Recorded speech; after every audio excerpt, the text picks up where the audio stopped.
Oxygen is the one thing we never question. It is always there when we wake up, always there when we fall asleep.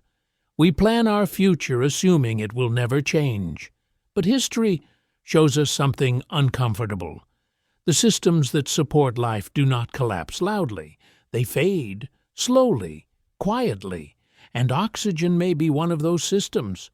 Most people imagine forests when they think about oxygen. Trees are important, but they are not the main source. More than half of the oxygen we breathe comes from the oceans. Microscopic organisms called phytoplankton live near the surface of the sea. They absorb sunlight and carbon dioxide, and in return, they release oxygen. They are invisible to us, yet they shape every breath we take. Over the past decades, scientists have observed steady changes in ocean conditions.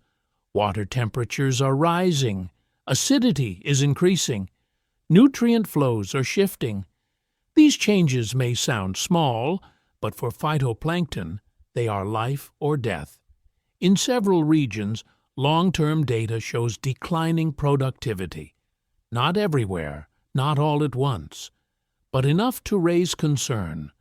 This is not a disaster that arrives overnight. There are no alarms, no clear moment where the world changes. Instead, oxygen levels would decline slowly. At first, the effects would be subtle. People would feel fatigue more often. Concentration would become harder. Athletic performance would drop. Most would blame stress, or age, or modern life. In the oceans, the response would be faster and more severe. As oxygen decreases, large areas become uninhabitable. These are called dead zones. Fish migrate or die. Food chains collapse. Communities that depend on the sea feel the impact long before the rest of the world notices. What worries researchers most is not the change itself.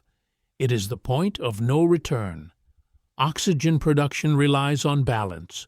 Once disrupted beyond a certain threshold, recovery can take hundreds or even thousands of years. Human timelines are short. Planetary systems are not. So here is a difficult question. If oxygen levels slowly decline, would society recognize the danger in time? Or would we adapt until adaptation is no longer possible? Life on Earth was built by oxygen, not suddenly, but patiently, over millions of years. If that balance shifts, it will not announce itself. It will simply continue, breath by breath, until the world we recognize begins to feel different,